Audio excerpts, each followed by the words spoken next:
What's going on, guys? So this will be a relatively interesting video, mainly because, so we have the Mini X behind me, and I have a crane scale that I used to check what the tongue weight was by simply hooking around it and lifting up, and that was a Celoton crane scale, which uses a load sensor versus a traditional kind of a hydraulic fluid version of a scale. This is the WaySafe scale. I put it back in. I've been using the B&W for a while now. Figured to switch back to this. Really good reason to switch back to it is after discovering this shank right here has actually been re-rated to 22,000 pounds. So 22,000 pounds worth of towing capacity and 2,200 pounds worth of hitch weight capacity. So that is really cool. So what we're gonna do is we're gonna go and hitch it up to the dump trailer. We gotta run this completely full dump trailer over to the landfill so we can empty it out. And you know, we weighed this at about 800 pounds, I believe. I think it was in that range. So we're gonna hitch it up to the back here. We're gonna see what it shows on the scale here and kind of compare the two. Hang tight, I'll be right back.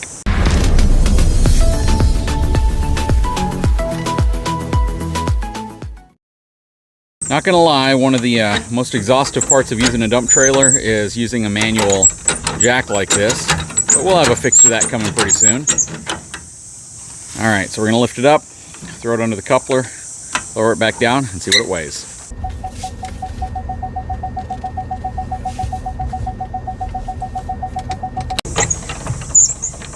Okay, so I got my buddy Mark here with me. He is dropping the trailer down. Let's see what this ends up at.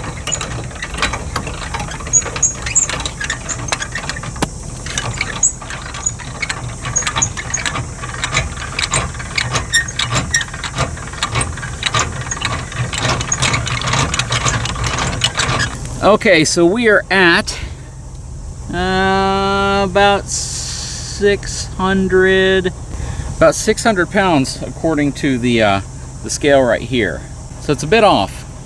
So I think when we weighed it with the tractor, we were at, or with the excavator right here, we were at about 700 and a little over 700 pounds. I'll have to go back and check exactly, but it's going to be interesting to see how that compares to what the scale here says. It might be off by a little bit, but it looks to me as if it's in the 650, 700 pound range.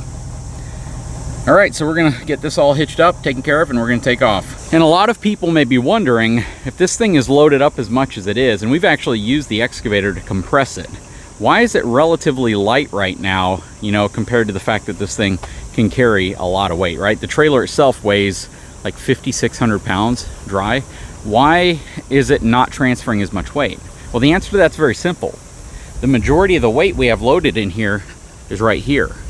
So we don't have it forward of the axles. If the weight was forward of the axles, then it would put more weight on the back of the truck. But because we have it balanced out to where most of the weight is right here, then the truck doesn't have to carry too much. So right now, as it sits, the truck's probably carrying about 10% of the trailer weight. If we had loaded everything up front, then it would be much heavier than that. And I've shown you in previous videos, when we load this up real heavy right here, then we're transferring more like 900 to 1,000 pounds to the truck versus, you know, a little over 600, 700 pounds, simply because of where the weight is sitting. So weight and balance, always a huge reason why you have more flexibility when it comes to using like a half-ton truck to tow a trailer, that you can dictate where that weight rests. I have so many folks who watch the channel and they say, you were so wrong about your F-150 ratings or your half-ton ratings, because I know a half-ton truck can tow 11,000 pounds and has a 2,500 pound cargo capacity. Well, you may find that truck. That truck may exist, but it doesn't mean you can safely manage the weight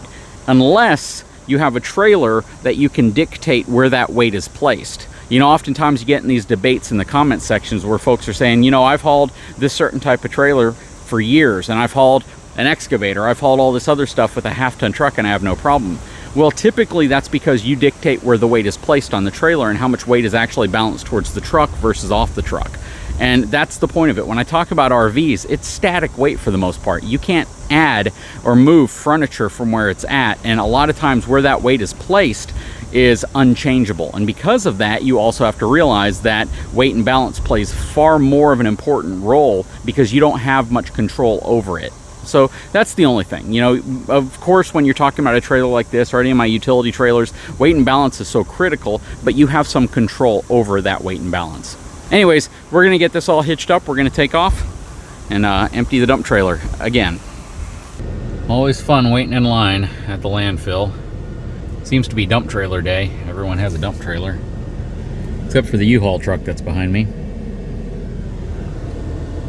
Yeah, it's a pretty quick process when they have all the lanes open, but it only looks like they have maybe 2, possibly 3 lanes open. And they're squeezing them in tight. Yeah, we should be out of here pretty soon. When we get back with the trailer, we'll see what the weight is on the tongue of the truck unloaded. All right, so we're back. Trailer is empty. Check this out. It's actually about 700 pounds right now, which means, well, I'll let you guys think about what that means first. What that means is that the weight of whatever was in the trailer was centered more towards the back than it was the middle or front, because it was actually taking some of the weight off. Now, with the truck as heavy as my truck, it's not that big of a deal, but if you had a lighter weight truck, it could actually lead to some issues. It could lead to sway and other issues like that. But the reality is, it still had more weight than was necessary on the front, so it really wouldn't have caused too many issues. But this is one of the key reasons why you have to be really careful whenever it comes to weight and balancing your actual trailer, making sure you have the load in the right place, it's not leaning too far forward and not too far back. And you want to try and balance as much of the weight towards the front part of your axles, just so you have more of the weight leaning towards the vehicle, which is going to give you a more stable towing experience. But then you do have to monitor what your capacity is going to be back here. As we had this configured, you could probably easily tow this with most half-ton trucks. That's probably the best way of putting it. It was, I'm going to say, probably around 7,000 pounds total. A lot of it was brush, stuff like that. It wasn't super heavy stuff. But the main thing to keep in mind here is that you want to be sure you are balancing the weight properly, and that's really where a half-ton, especially these newer half-tons with the increased payload capacity and towing capacity, can come in really handy whenever you have a trailer that you have the ability to balance out really well. Anyways, we are back. We are going to get everything unhitched, taken off, and prep the dump trailer for its next load, because we sure have this thing turning around and filling it up, emptying it out. Probably not like a commercial operation, but it's certainly probably more than the average homeowner. Okay, we're back here at the pond. You can see I have a hose ran, woefully inadequate hose, but check this out. So it has been smoothed off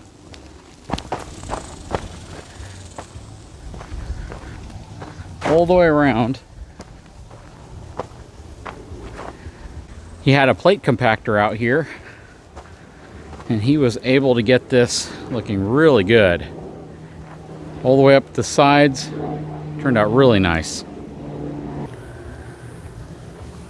The goal was to bring this material up to this row of sandbags, or sorry, concrete bags. And that's exactly what we did. So all the materials pressed nicely up against it. This is all clay. Looks really good. It is about 18 inches higher in the center than it was before. That's how much clay we put in here. We put 4 dump truck loads of clay inside here. We actually had a little bit left over when we were done with everything, but it's coming along nicely. So the next step of this project is actually more of a beautification step that my wife would like done, and we're going to take marble stone, crushed marble stone, and we're going to line the whole bottom of this with crushed marble stone. That way, once we get water pumping into it, once we get the aerator running, it's going to look really nice in here to have, you know, that marble stone kind of as something you can transparently see down to, and just really make the pond look nice before we throw fish back in it. But the goal is that we're going to have some koi fish back in here again. The original aeration system was this post in the center, which pumped out to a barn that used to be over there.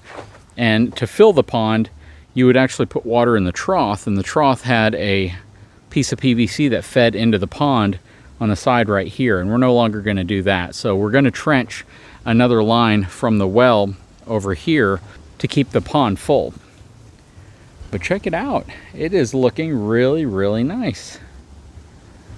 This was a bit of a monumental effort, just to, you know, be 100% honest with you, because we had to build a ramp that came in right here. The ramp extended out to about here, so about the halfway point, which means the ramp was about 20 feet long.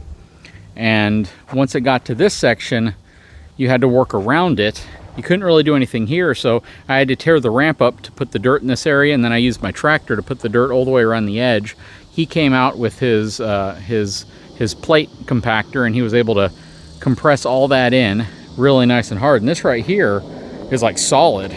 Yeah, even when I was tearing up the ramp that we had right here, you know, getting into this was kind of tough. But it's turned out really nice. So again, the next step is to put the white stone down. Once we put the white stone down, we'll start filling this thing up.